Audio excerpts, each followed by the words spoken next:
Good evening, I'm Gurjit and I'm going to be discussing Unlock Your Love with my special guests that are going to be on shortly. They're just joining on, so let's get started. Here they are, they're just coming in. Let's get them.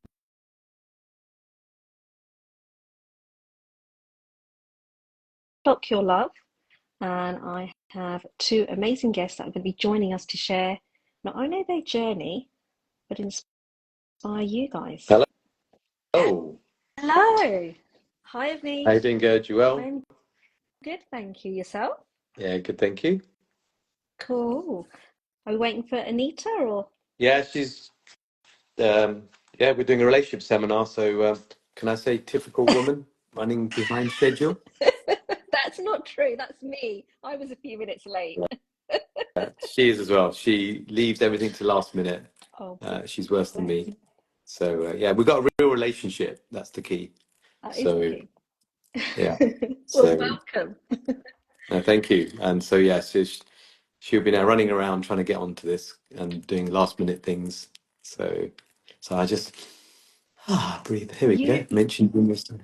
well, while we're waiting, for those that are joining, good evening. Get your questions in. We're talking Unlock Your Love, an event which Avnish Goyal and Anita Goyal, husband and wife duo, are hosting on the 20th of April. But before we tell you more about that, I want them to share a little bit about who they are on their journey. So I will do the introductions in a moment. But if you want to say hello, if you have a specific question, I've also put the link in the comments. I've pinned it. So if you do want to click on that and have a little nose of what the event's about and spike your curiosity, then you can prepare your questions. So whilst we are waiting for Anita to join, and no doubt it'll probably be in the middle of me introducing Avnish, we're going to make a start. So thank you, Avnish, for first of all agreeing to do this live, because not many people may know you or don't know you. I'm sure there are lots that are, but I thought it'd be fantastic to share a little bit about you guys and for people to know who you are and why you're putting on this event for Unlock Your Love. So Avnish is a qualified chartered accountant as a background. He is the chair of a leading care provider of Hallmark Care Homes, which was founded in 1997 with his brothers. But not only is he's proud to be the chair of the Care of England, it's one of the largest representative bodies for the care sector, as well as being on the advisory body as a director himself and ambassador from E2E Exchange. He's also a patron of the Care Workers charity, as well as ambassador of the Alzheimer's Society. He's also a founder of the Care Sector Fundraising Ball, which champions social care industry, raising over £350,000, which is phenomenal. And of course, in 2010, Avnish set up Hemraj Goyal Foundation in the memory of his late father, part of which I've been to many events like Vision Boarding Days, Empowering Days, and I think subsequently you've evolved it because it's now under your mum's name as well. Yep, we have. Gosh. And of course, in the part of that work of the charity of Hemraj Goyal Foundation, they champion issues on trafficking, menstrual dignity, empowerment of women, education of children in disadvantaged areas. I know both here in the UK and abroad, I know they've done some work with Bindi in India as well. And of course, how can I not mention that Avnish was also awarded CBE in the Queen's Platinum Jubilee birthday honours in 2022. Sorry, get my words out correctly. So congratulations Thank you. for that as well. Thank you for that. Oh, okay. I think now Anita's on. I'm going to introduce her guys as well. So bear with me. I want to get the introduction so you know who these people are before we get straight into tonight's topic of Unlock Your Love. Here she is. Hi. Hi. She's put a bit of lippy on as well, look. Oh, Got to be ready. you got to be ready. How are you doing, Anita? Yeah, very well, thank you. Cool. Thank you. I'm good, thank you. We're just getting started, and I've been doing introductions, and I've just introduced Avnish. I'm going to go through your introduction so people know who we are and why you're doing the event on Unlock Your Love. So Anita is a British-born award-winning speaker, author, celebrated for her long dedication to diversity. I will put my teeth back in, to diversity, education and social care. A passionate advocate for the female equality, Anita is currently Vice President of Bernardo's and a patron for the period charity BNP International, who I've just mentioned. Lots of people coming in. Do say hi. BNP International, and in 2021, she was awarded an MBE for services to diversity and female empowerment, including her life-changing work tackling female genital mutilation, menstrual discrimination, and human trafficking. Yeah. You are also the author of The Voices of Punjab, and I believe Voices of Gujarat as well, which was the follow-up book to Voices of Punjab. Chair of the Hemraj Goyal Foundation, ambassador of the Alzheimer's Society, and a trustee of the Hallmark Care Homes Foundation. A former teacher for over 20 years. Have I missed anything? It's all good, thank you. So, lots and lots there that you can go and look these two amazing people up. But for tonight, I have asked this wonderful Geordie audio to come in and talk about Unlock Your Love. But I'm going to ask it in a way of, first of all, telling a little bit about your journey. How did you meet? How did you unlock your own love with each other? Shall I go? Or you want to go? You can go first. So we met through a common friend, a guy called Puneet, who some of you might know, and he rang me and said there was this wonderful lady that I should meet because I was divorced and looking for my ultimate soulmate. And I think he did the same for Anita, rang her up and said that he had this wonderful person that she should meet as well. And I think the key message there is, and I was just thinking about the question, is often, are we confident in recommending our friends to each other? And that's the key, I think, is that he was very confident of recommending the two of us. He saw a real synergy of our personalities and so on, and was very confident to be able to recommend us. And I'm so glad he did, because 11 years on, he's been so instrumental in an incredible relationship that we've formed, thanks to him. Oh, how beautiful. Most people shy away from that these days, of going, oh my God, I don't want to ask a friend, I wouldn't want to ask a family member. But it sounds like this friend of yours is definitely instrumental in bringing people together. Do you feel that that culture or that style of meet and greet is coming back into fashion again? I know people are so adamant to scroll and say, look, I'll find my person on my own. Do you think that actually it's needed to come back, the whole matchmaking? I would love to answer this question. I think you are so right. I think when you have an introduction, there's that sense of security that, oh, that person has recommended me because they feel a certain way about me. It comes with almost like a reference of a person connecting with another person. And I think when you do that, it's a great way of giving, of bringing two people together, because you just don't know what will happen. And secondly, it's down to the couple that have come together, that have met up, and they could go in a really good way. They could form a good friendship, or they could end up like we did. We end up being married. We've been married for nearly 10 years now. It'll be 10 years this year in August, and you just don't know what can open up for the two people that you want to bring together in the world. So I think it's a great service that you can do. And I think introductions are really powerful. However, there are multiple ways you can meet somebody. And like I said, online is one way. And it depends on so many different factors. And I think that you should try the different resources that are out there to help you to meet the one, because you just never know where you're going to meet that person. Absolutely. Guys, if you've got questions for either Avnish or Anita, please do ask them. This is your moment to ask either them personal questions. I'm sure they'll answer them. And we're going to be talking about their up and coming event on Unlock Your Love, which is on the 20th of April. As I've said, I have pinned the event to the comments, so you're welcome to click on that, have a look. We would love to see you there. I'm attending. I can't wait, which is why we're doing this live, to kind of help answer questions, and also bring to mind that events like these certainly, I think so many of us would have benefited from something like 10 years ago, even 20 years ago, which is why we've got ourselves stuck in this whole scrolling culture.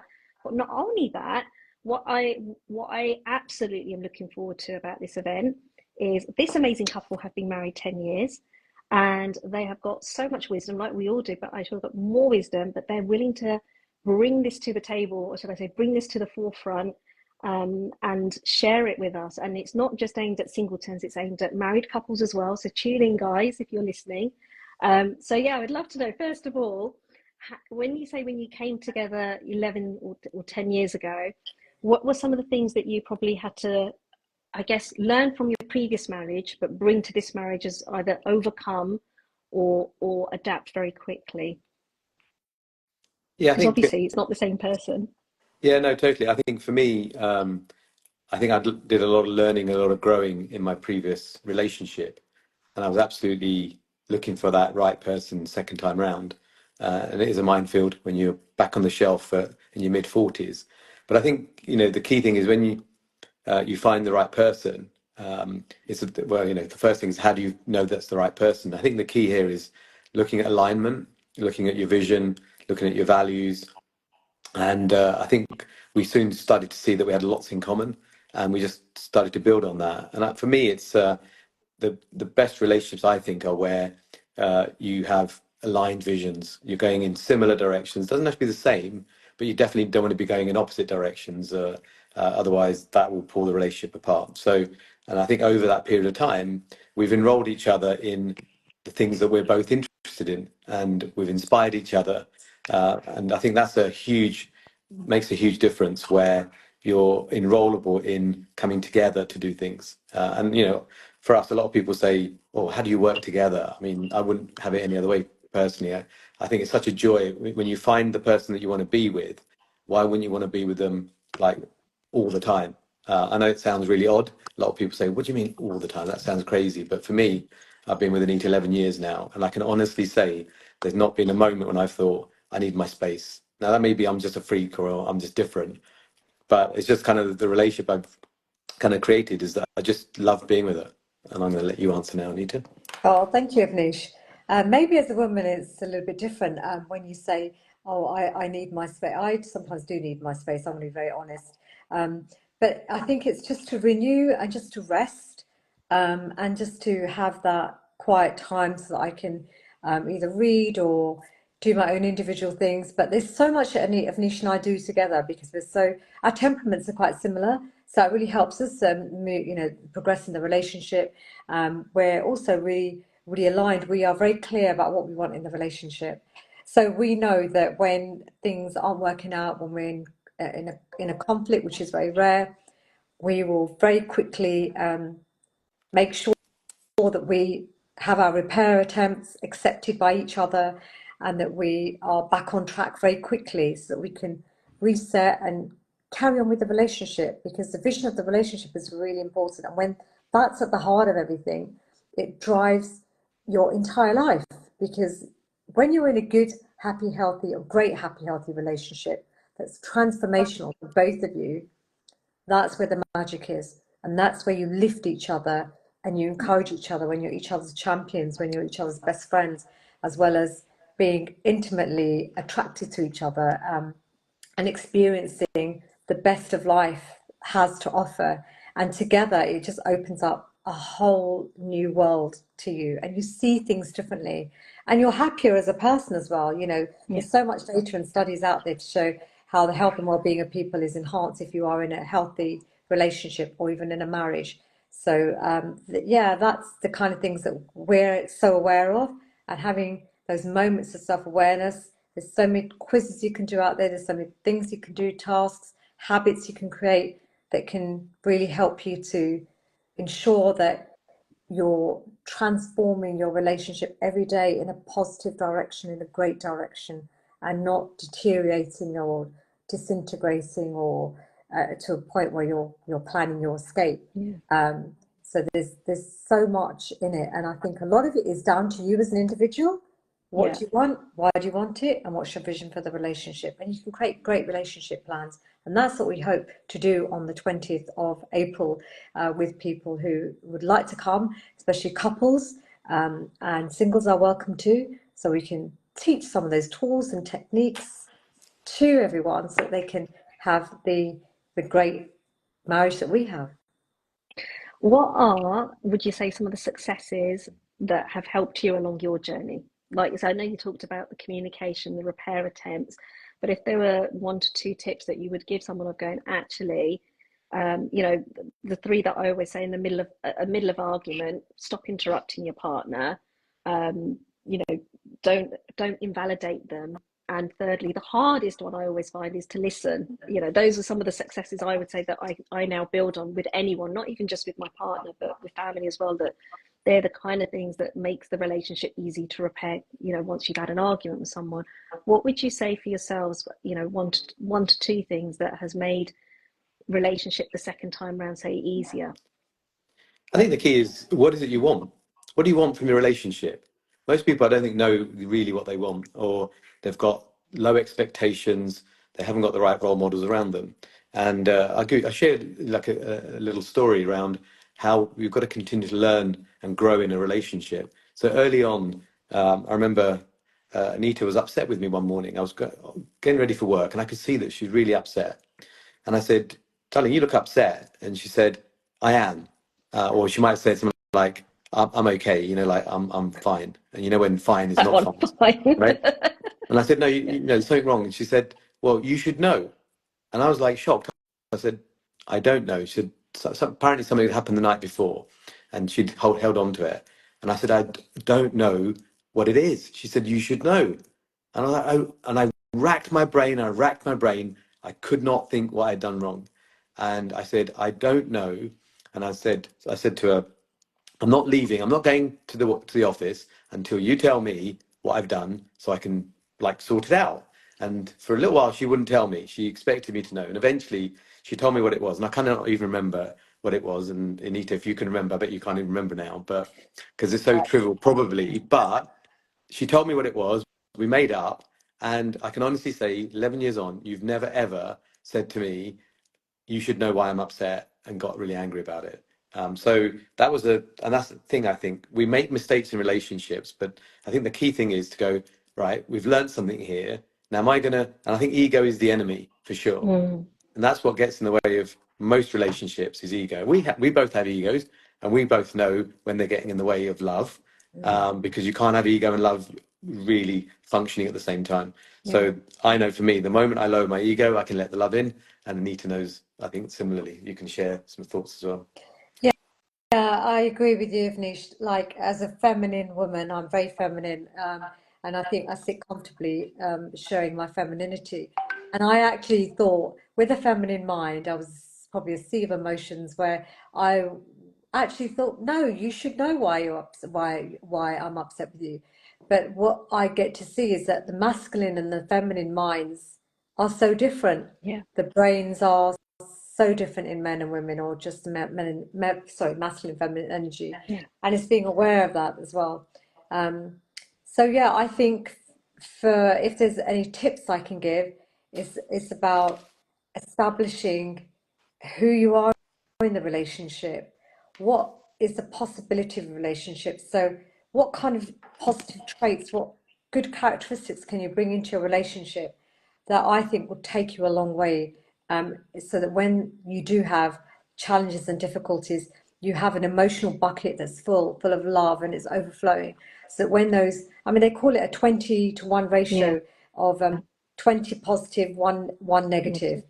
Yeah. And that a relationship can withstand that then when there is when there is something that's negative, because you've got so many positives going on that Yeah. you your relationship can stand that. Yeah. So how strong are you to be there to trust and love unconditionally, and to create an environment where it's just so loving, it's gentle, it's nourishing and nurturing you. And I Can I? think that's been sort of like, for me, bringing up my femininity so that it attracts Avnish even more. Wouldn't you agree, Avnish? No comment on that one.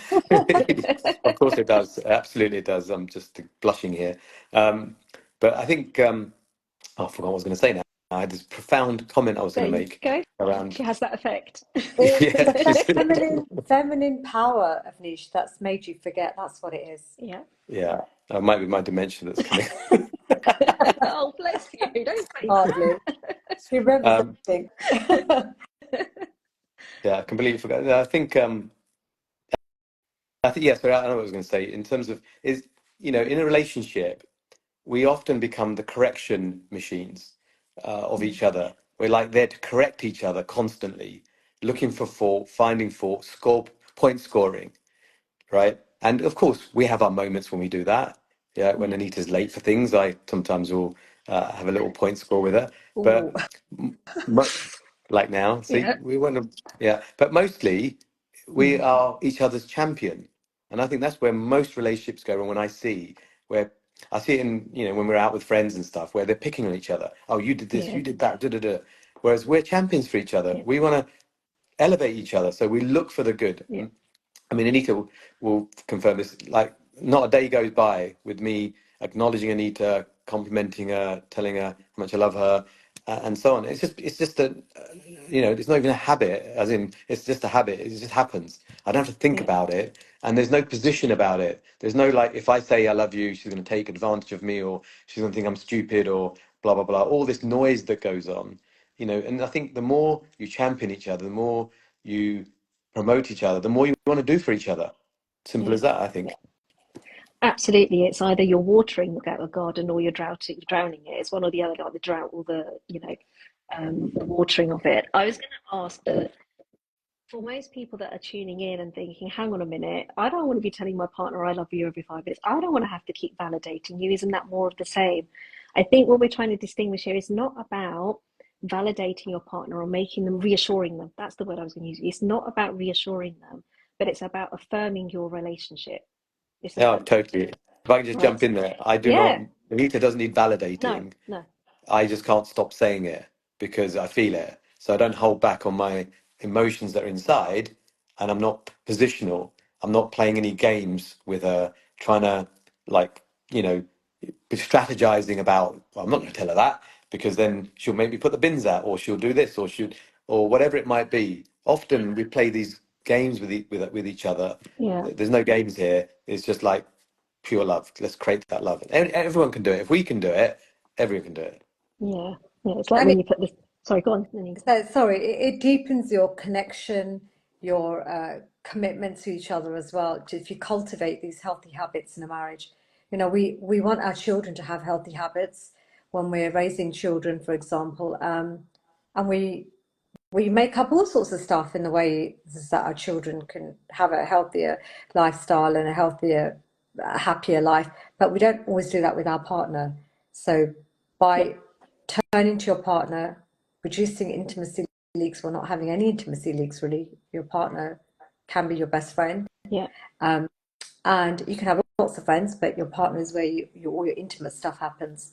Um, so yeah, creating those habits that will, keep things going in the long term. Absolutely. Because there's probably many of you that will get married and the first few years will feel a power struggle. Effectively, go from honeymoon to a power struggle.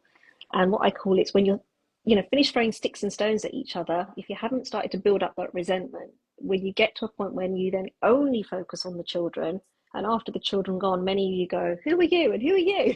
Right? Mm. What we're trying to do is actually tell you that relationships need to be worked on throughout the phases and stages. And I am so excited that these guys are and have been long before I've known them, been doing empowerment workshops. They've been doing ultimate relationship workshops. And this is why, with my mission as well around bringing the work of relationships to the forefront, that's why I've invited this amazing couple on. Privileged to call them friends as well. But as I say, I really wanted them to share what's going to be happening at Unlock Your Love. So I'd love you guys to just share a little bit about what can I expect?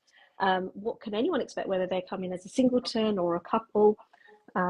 Yeah, please do tell us, do share. Yeah, I mean, first of all, I mean, lots of people that I know joining. Hi, Michael, and I think our daughter-in-law Sabrina was on, and our niece Neha as well. So great to see you guys listening into this. I think first of all, before we go into that, often men don't want to come to these events. So, women may be listening thinking, oh, how do I convince my man? Or a man may be listening thinking, I don't need Yeah. this. And I think the analogy I give is that if, and this is a generalization, but bear with it. If a man driving a car and a light flashes on the dashboard, he will immediately want to check it out, make sure that that's fixed before driving it.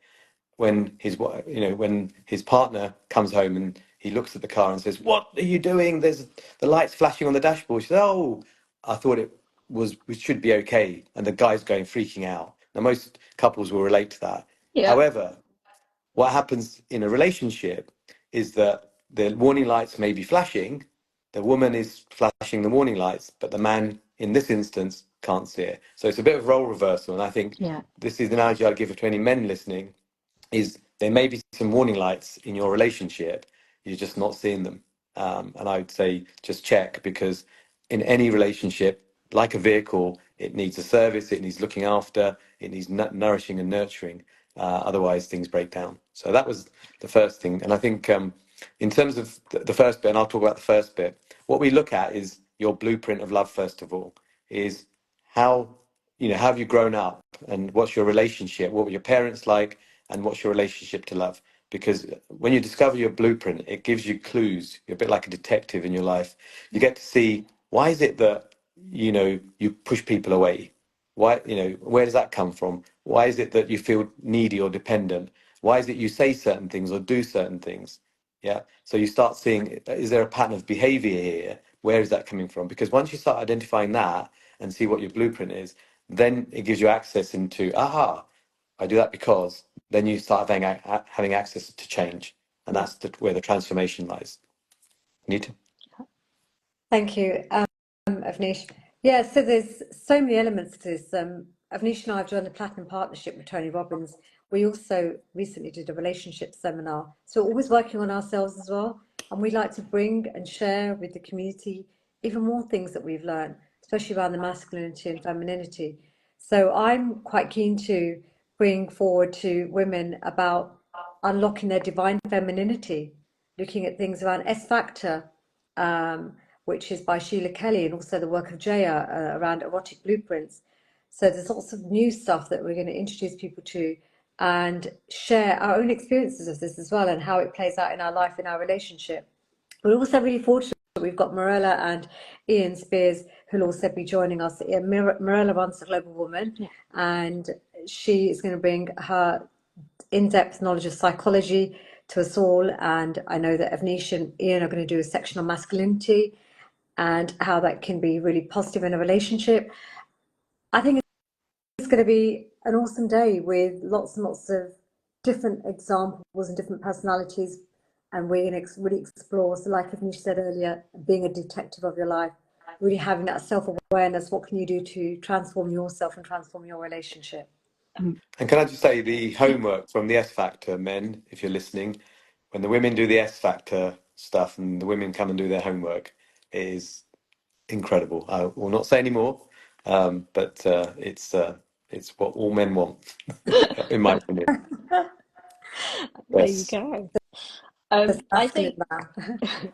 I was going to say, I think for if there are people out there, right, and I'm just picking back on a bit that Avnish was saying at the very beginning about why men should attend this event. I also want to put a shout out that this isn't just about, I've got a problem, let me bury my head under the sand. And that's what you were referring to, that a lot of us do that, that when we have relationship problems, we're so busy trying to either fix the other person, i.e. our partner, we think it's their fault, or we're just like not able to allow ourselves the, I want to say, vulnerability to say, listen, I'm not doing very well here, or I don't know what I'm doing.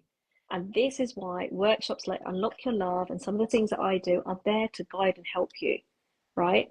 Some of our blueprints, and I'm looking forward to, and I know what you mean by the blueprints of our parents, that generation, or even your grandparents' generation, were a very different breed to what we do today. They didn't live in a swiping era, okay? They lived in the era where you got told who you were marrying. So some of the lessons that we can learn, they are limited, I believe. And this is why workshops that we have, like Unlock Your Love, actually give you the tools and techniques. So those of us that say, I don't know what I'm doing. I don't know why this is an issue or a problem. The whole point of these workshops is firstly to bring this conversation to the table, but more importantly, help you overcome these issues. And I know for some people that involves elements of feeling like shame or humiliation or pride. I promise you that is not what happens at these events, right? I can absolutely assure Yeah. you on that. Well, can I just add? I mean, Yeah. in terms of any of these events, it doesn't matter whether you are not in a relationship because you can learn all sorts of stuff about yourself. Whether you just started a relationship, which I think is probably incredible because you get to plan all the things and before they start to go wrong and the things that you often have said that you're trying to undo. So you get to learn all the things at the beginning to start planning that relationship to whether you're in the middle or, you're been married for 30 years. I think if we all are honest in our relationship, there's always more that we could have and do. The question is, are we up for wanting to create that juice? I mean, Anita and I, as she said, we've got an incredible relationship, but we went on a 1 week program to learn more, right? Because we're not settling for what we've got. We know there's more that we can achieve, and we're like passionate about wanting to have an even better relationship. And have a guess what? We spent a week with Tony Robbins in Hawaii, in Maui, and Anita learned a whole raft of stuff. I learned a raft of stuff.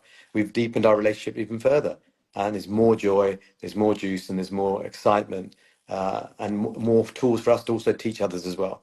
So there's no end of learning, and there's no. I think the key thing is finally on that is how great could you stand it? How great could your relationship be? Why would you want to turn that down? Absolutely. Would you say that, again, this is, it just depends on where you are in your life now, I guess, and again, how long you've been married. Would you have wanted to know these tools before you got into a marriage, or how important would you say, actually, you can learn all the tools you can learn, but you can't apply it? I would say sometimes you can't apply them unless you're in a relationship. Like you can have the theory, but you have to go through the practice. You can't survive a relationship. You want to thrive in it. So for me, my journey was probably a little bit different to Avnish's. I lost my husband back in 2011, and I really wanted to. I was on my own. I wasn't obviously in a relationship, but then I wanted to be in one, and I created a vision board because I was very lonely and I wanted companionship and I wanted to share my life. I had so much love to give. So back then, by creating a vision board, I was very clear about what I wanted. I also read and worked on myself. So I looked at my areas of my life which I know I needed to improve, such as my physical health, my mental health, my well-being all round. And I read an amazing book called "Are You the One for Me" by Barbara DeAngelis, and she's an expert in relationships and discovering more about Yeah. yourself. And by reading that book alone, I got to see so much of the way I was being in my first relationship. And my relationship, my first marriage, was very, very difficult. It was challenging. We had many, many issues, and we just weren't able to connect and communicate. And that impacted us all the way through for the 15 years of my marriage. I Wow. was married in my 20s. And when I read this book, I saw it opened up a new world for me because I thought, goodness, I need to take responsibility of so much for myself. Yeah. And I was in a phase in the end of forgiveness, and I accepted the things, the places where I went wrong, and I was able to then be ready for Avnish when I met him, so that I knew that I could implement some of these things that I'd learned through my reading, through watching amazing people on YouTube, and just understanding that the techniques that aren't readily available, but they are now because we have things like this. You're Yep. sharing this now, and all your work that you're doing, Gerge, as being a Thank you. coach, marriage coach. More and more people are having coaching, and I think there are some great things that you can find out there. And I just wish that Avnish and I can really serve our community, people that really want to be in there, who want to take their relationship to the next level. So it could be if you're in a relationship or if you're just looking for the one. So I'd say being engaged in something like this is hugely powerful. So, guys, you've heard it here first. I know we could talk for the rest of the evening, but if you want to know how you can join, as I said, I have left the link in the comments. So open that up, unlockyourlove.globalwoman event, and you can find out more about the event there and sign up. I think registration is going to be open right the way through till Friday. Yes, Friday 19th, yes. Friday 19th, and there are 2 tickets, so you can either come on your own as a singleton, and of course as a couple. And I think the couples one is slightly discounted. Am I right in thinking that? Yes. It is. Yeah, there's discounted prices right now. The prices will go up closer to the event, so there's a special discount if people sign up now. So sign up, Brilliant. and we'll see you on the 20th. Cool. So, guys, if you've got any last questions, now's the moment to get them in. Otherwise, as I say, jump onto the event. I will leave up the link in my comments when the interview's over as well. All that's left for me to say is I am grateful that you both jumped on and shared Unlock Your Love. I'm super excited to joining you on the 20th of April, and I hope to see many more of you guys. Thank you so much for joining me. Thanks. Yeah. Thank you, Gurj. Thanks, Gurj, for organising this. It's really been great, and hopefully I've seen lots and lots of people come online, come in and come out. So I think we've probably had about 30, 40 people overall. So hopefully people have got value from it, and we can't wait to do all the different exercises and the little tasks that we do that are really fun, and people really love and enjoy it, and gets people back on track, all the things that they've forgotten to do, and we just nudge them back into that great relationship. Absolutely. If you had a New Year's resolution, or you said at Valentine's, this next year it's going to be different, we'll keep going. This is where we hold you accountable to your goals. And look, the events like these don't come around every day. So I would say to you, what are you waiting for? You know, you want that love, you want that abundance, you want that happiness and joy. This is the places like this is where you'll come and get the tools and techniques. And 2 incredible people, or should I say 4, that will lead us by example. So I have to say, really, really excited for this one. Great. Thank Thank you. you. Cool. Thank Take you. care. Thanks, guys. Speak See you on the soon. 20th. Take See you care. soon. Bye Yes, bye. Bye. we'll see. Bye.